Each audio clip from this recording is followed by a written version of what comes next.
If you're watching this, you're probably feeling the weight of the current financial situation in the UK. We all know things aren't quite the way they used to be.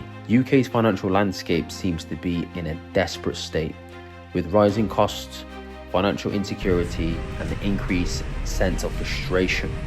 But why is this happening? What's causing the average person to feel so financially pinched? And why is the crime rate continuing to rise?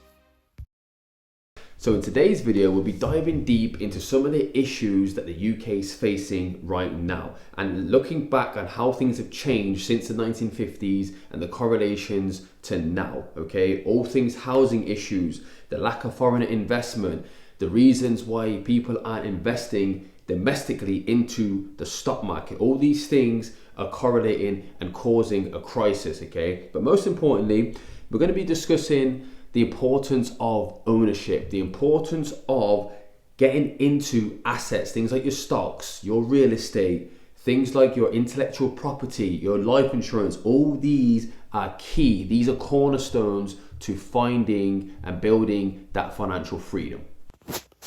Let's talk about where we are today.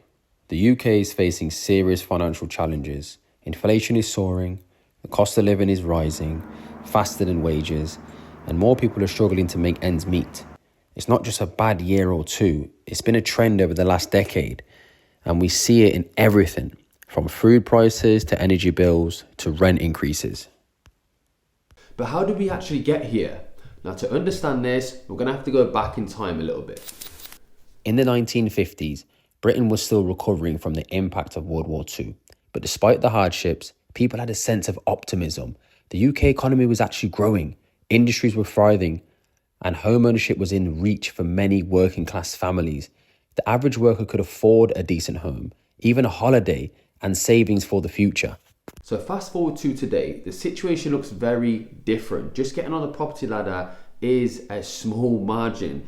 Buying a house has skyrocketed, and the average wage to the average house, you're looking at about 9 times your salary, which is just unsustainable. And wages haven't kept up pace with inflation, with the cost of living.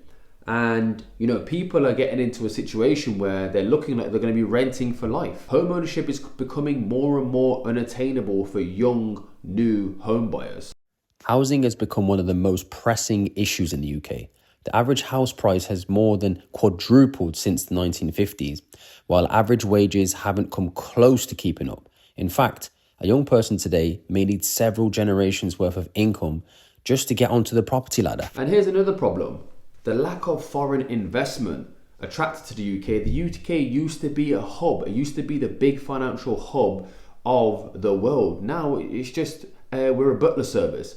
We are literally babysitting people's money. That's pretty much the only asset the UK has to its name right now. And this is a huge reason as to why things are going down the pan. And if we continue this trajectory, it's not going to be looking good for the people, man, because the people is who suffers. It's never the people at the top. The cream rises to the top, but the people, the middle, the bottom class, they're going to be suffering. And statistically, foreign investment has significantly dropped. We're seeing millionaires leaving the UK by the dozen because there's no incentive to stay here. They're making it so much harder for people, one, to attain wealth, and people already with wealth to sustain wealth. So they've got no reason to be here. So, capital is outflowing from the country in ridiculous amounts, and capital is what we need to grow. We need innovation, we need technology, we need capital to fund all this stuff, man. And you can't just keep raising taxes in order to create capital. You have to bring and you have to entice investment into the economy. And right now, the UK is on the ropes, man. The UK is in the 12th round, we're on the ropes, and we are being left for dead when it comes to all these things like innovation, growth of companies, private companies listing on the stock market. It's getting few and far between, and the UK is being left to fend for itself in this globalized economy, man. And if you're not part of the globalized economy, you're going to be left behind.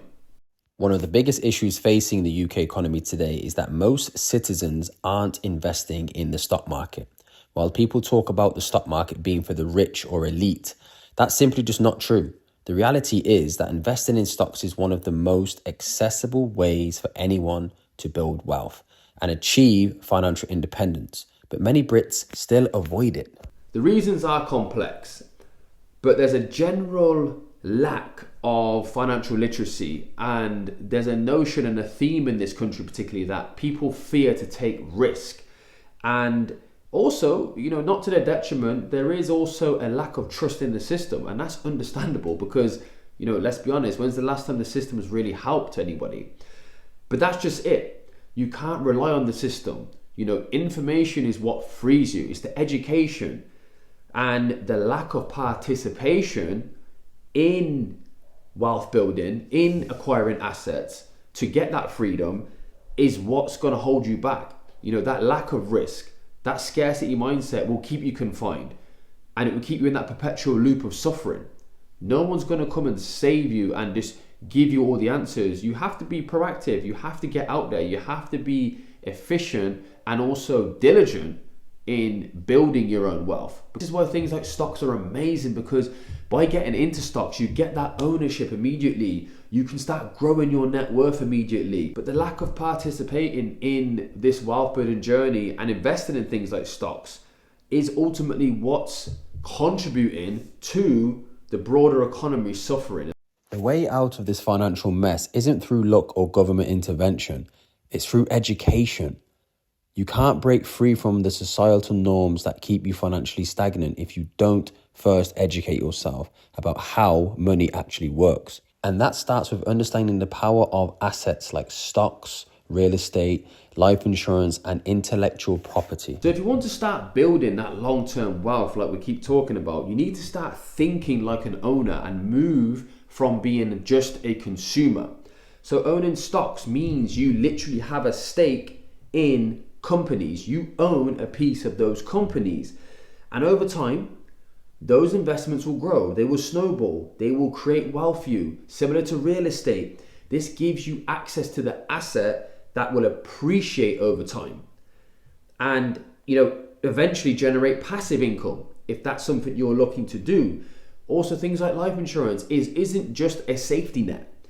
It's a way to build net worth. It's the way to build wealth for the people that follow behind you.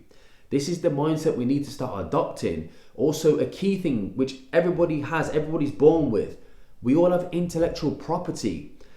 Things like go create books, go create, if it's music, go get your patents, go get your trademarks. All these can generate revenue for you, and it's part of your net worth. It's part of your mindset shifting to asset ownership. And, relatively without actively going to work for it. So when you start acquiring assets and you're accumulating assets, you start realizing that they start actually doing the heavy lifting for you. And the mindset of just working a job and putting hours in to equal money, yes, that's cool. Most of us start that way, but we can't finish that way because we will never be free. Money has to do the heavy lifting for you. Money's a tool. Money will go do the things that your time cannot do. Ultimately, the road to financial freedom requires understanding, discipline, and a willingness to break free from old habits. By educating yourself, investing in assets, and taking ownership of your financial future, you can take control of your life, your wealth, and your security. So here's the truth. Honestly, this is what you need to do. You need to not wait for the economy to fix itself, because likelihood is it probably won't happen. But even if it does happen, you don't know when it's going to happen. So this is why I said you got to be proactive. Actually understand that you can do this. You can go out there and get the information. You can rescue yourself and your people. Don't wait for it to happen, because it may not happen. So you have that power right now to choose where you want to go, because whatever we don't change, we are actually choosing. So whether it's buying that first stock, whether it's invested into a real estate rental property, or just buying your first primary residence, that's a step forward. Learning about the power of those intellectual properties like we keep talking about, because your financial future is in your hands. Start moving towards building something that's lasting, We need to invest in our futures. We need to educate ourselves. Take that ownership back. Get the ownership in things that truly matter. Don't just keep consuming, because your consuming equates to somebody else's assets. So look, where do we go from here? The UK is in a financial crisis. Whichever way you cut the cake, it's the same. But that doesn't mean it's all doom and gloom. We don't have to all be stuck in that.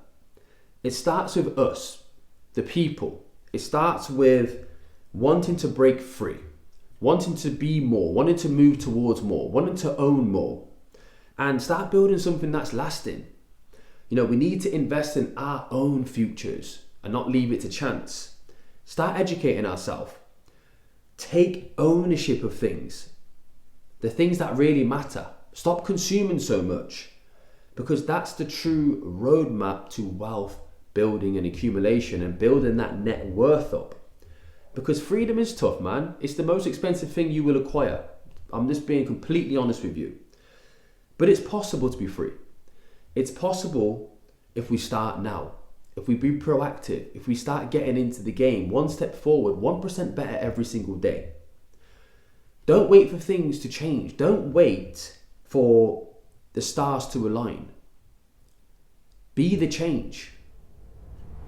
Thanks for watching. If you found this video insightful in any way, please like, share, and subscribe for more content on how to take control of your financial futures. Remember, knowledge is power, and your financial freedom starts with you.